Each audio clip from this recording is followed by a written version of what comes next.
Hi, this is Elliot Fishman, and welcome to our latest and greatest Facebook Live. And you can see from Hannah's drawing, the internet, social media, and the coronavirus is our topic for today.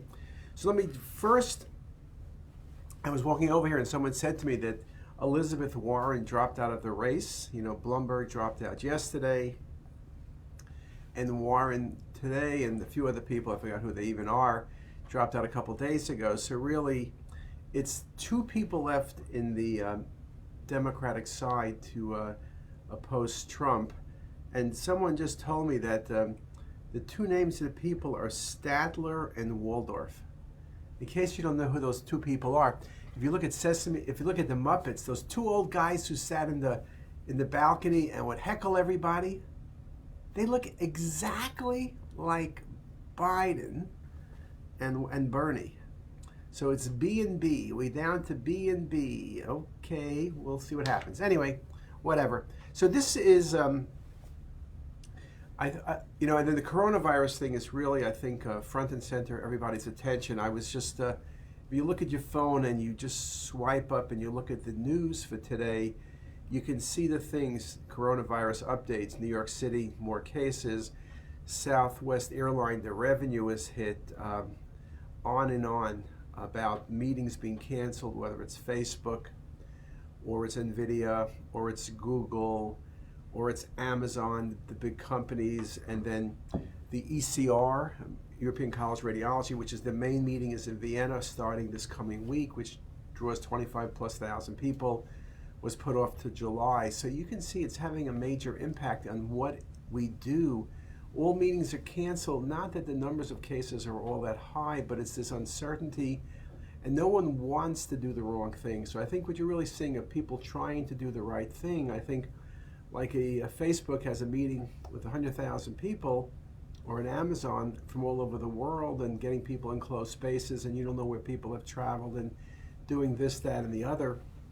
I think everybody is not so much saying this is dangerous to have the meeting, but on extreme caution. And I think, there's a couple cases in Seattle besides the nursing home, which was tragic. But Microsoft just told all their employees, and Amazon told their employees to work from home for the next few weeks. So again, you're seeing just a massive change in what's going on in the world right now, in the US in particular. And I noticed even myself driving to work, for a second I thought maybe I didn't pay attention and it's spring break or something and kids are off, because when you go to work, like any of us go to work the same time every day, there's a certain amount of traffic, there's a certain cadence you're used to, and the cadence was significantly less at my 6:30ish or 6:15 drive to work. It seemed like it was a Saturday, not that it was a Tuesday or a Wednesday or a Thursday. So that's one of the things I think it's going to have a major impact. And then someone sent me a note that NYU, School of Medicine, announced yesterday that no faculty is allowed to go to any meetings for the next 60 days or so.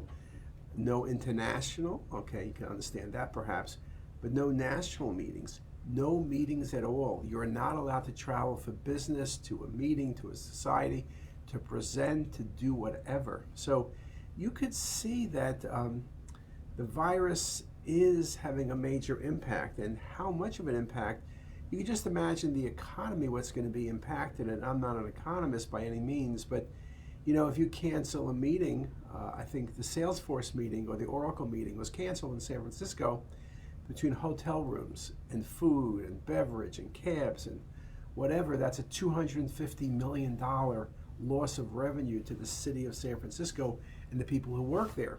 So now you think about canceling a meeting in Las Vegas, and there's 100,000 people, all those hotel rooms, all the food, all the airlines coming in. Southwest again saying they're not sure how much of a shortage it is. United canceling 10% of their flights domestically, 50% internationally, just because their people aren't going on flights. So how does this all circle back? I think one of the things about circling is information. So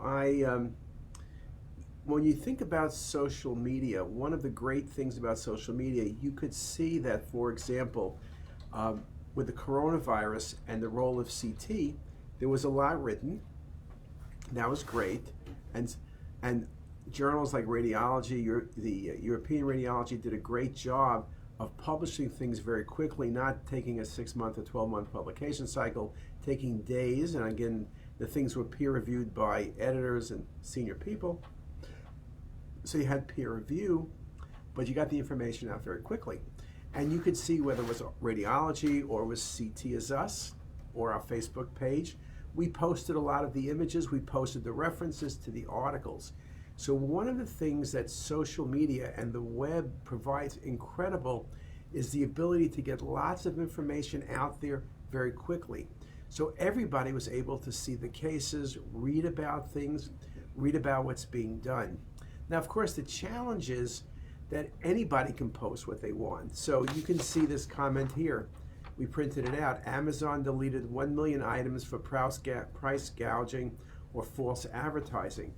Facebook announced that they've closed millions of accounts of people putting the wrong information about the coronavirus out there, whether it's just kind of babbly-gook about taking some pill or just totally dangerously wrong information or just stupid information that people can read and do the wrong thing. So I think social media it's always going to be that way. There will be controls. I think, the YouTubes of the world and the Facebooks and the Googles are all working on ways of making sure people don't put up information that is inappropriate, information that is wrong, or information that is dangerous. But that's always going to be a battle. But I think the good side of the battle is that we're able to get lots of information to people very, very quickly.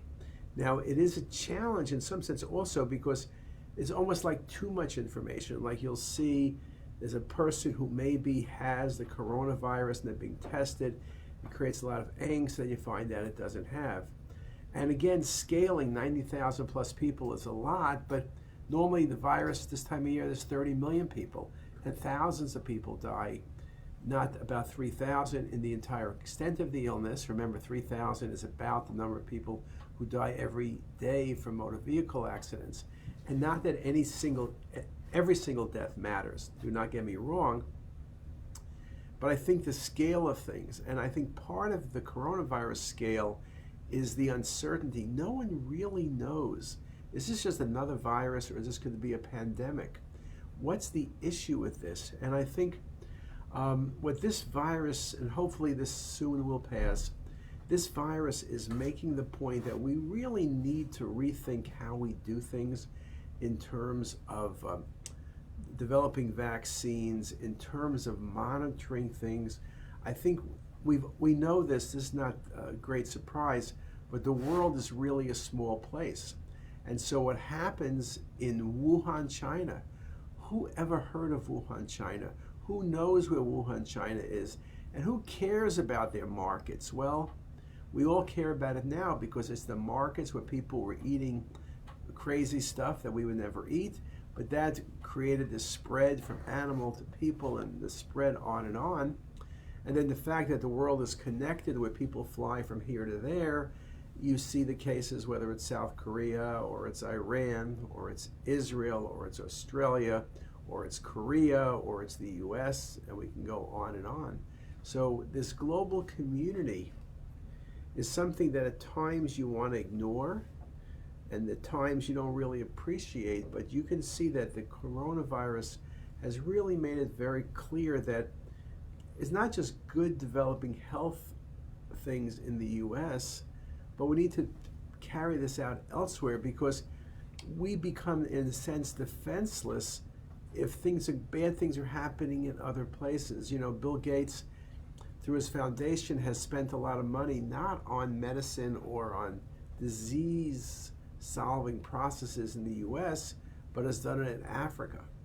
And at times we like to potentially say, well, what happens in Africa, what happens in China, those are their problems. We don't need to worry about it. We got a big ocean around us, and it's not going to matter. But you can see the ocean no longer matters. This is not the era of 1490s or 1530 with the Spanish Armada. Those days, where you could not get across the oceans without falling off the edge of the world are no longer true. So the one person who goes and visits 3 offices in 4 countries can basically create a pandemic around the world. And so it really is a challenge. It's a great opportunity, I think, surely, if you're a company. I see Mark DePaulis from GE's on the phone. If you're a company like GE that's developing technology, you can imagine the ability not only to develop cures with vaccines and to be able to develop vaccines quickly, but also using technology to detect disease. I think this is one of the first times where CT has really been put front and center. Now, I have to admit, I looked at a lot of the scans online and the articles, and it just looks like bad pneumonia, viral pneumonia without pleural effusions, and often peripheral rather than central. So there are certain things which seem to be more common, but at the end of the day, it's really this understanding. You also see a lot of work being done with AI. So it's interesting, using AI to read the scans. Alibaba showed that they could read the scans better than the radiologists in China and read them faster. Now, of course, they're reading pneumonia. You're not worrying about false positives. And there's been a number of articles showing that AI is good at reading plain films and good at reading CTs, particularly for pneumonia. So the fact that it'll be good at picking up the pneumonia in patients with coronavirus is not really a great surprise. But also, people are looking at AI as a way of mapping transmission, as a way of mapping prediction as the number of cases, response.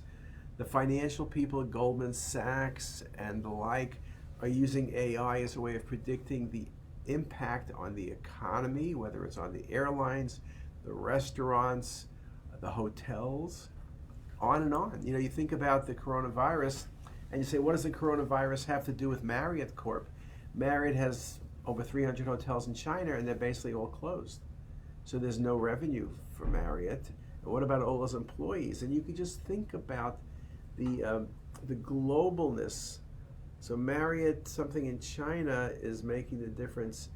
What's happening to a company with a headquarters in Bethesda, Maryland? So those are kind of the things I think that are, in a sense, concerning. Also, it's this globalization.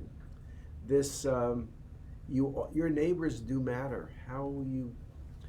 What happens to them has a great potential to spill over to you. So now it's probably a good time to answer any questions. Mark DePaulis is online, and Lydiana, so let me say hi to both of them. Again, CTisus and our Facebook page is a really good example of, we do put up lots of information every day. We do have these discussions. Remember, we had a discussion with shielding. We had a discussion with radiation dose, discussion on dual energy.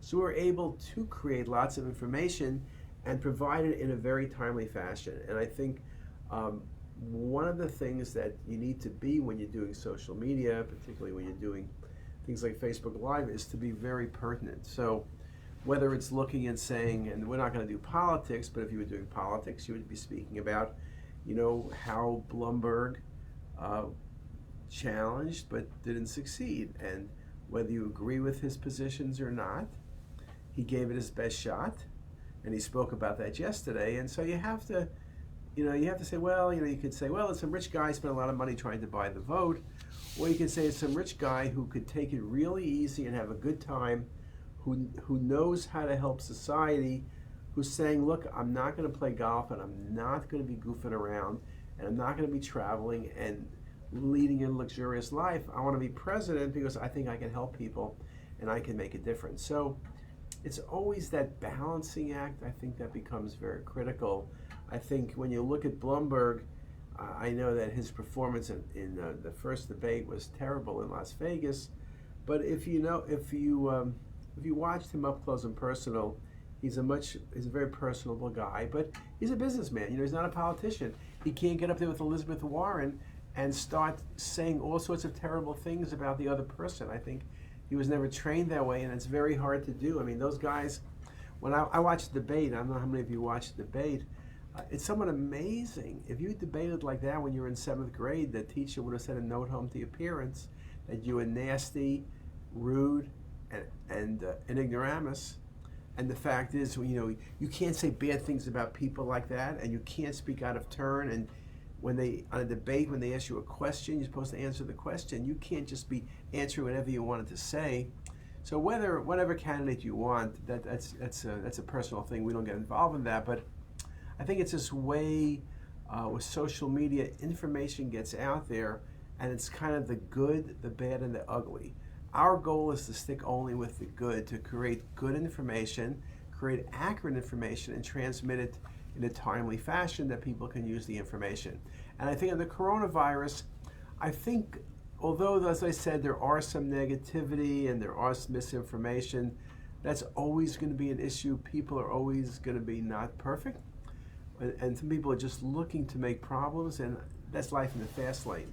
But I think for the most part, it's been really good. I think the fact that everyone knows what's going on, everyone knows about Purell, everyone knows about the importance of washing your hands and not touching your face. We had a visitor here yesterday, one of our speakers, who basically did elbow bumps, was those fist bumps or something, or just said hi. That people aren't shaking hands because shaking hands is one of the ways of spreading germs. That people talk about not touching your face or doing everywhere else, and using Purell or whatever else you have, Clorox, to keep your workspace clean and your hands clean. So there are a lot of things, but it's probably a good lesson for all of us. And I think one thing which you'll see a lot of after this coronavirus passes, which hopefully is soon, there'll be a lot of work worrying about the next coronavirus, because this is not a one-time event. We're always going to be attacked by some sort of new bug every year. So the question is, how do we learn how to make vaccines quickly, how to manage well, how to use our resources widely, and how to keep everything going without just stopping. So I don't have any more questions, and I guess we'll stop there. I see a lot of people are on Instagram. Hello from Russia, hello from Yugoslavia. Here's somebody, hello from Brooklyn. That's almost as far away and as Russia and Yugoslavia. And that's probably about it. And so I'll sign off here. I'll thank everybody for their attention, and let us know what's happening, and we'll keep you informed. Catch you later.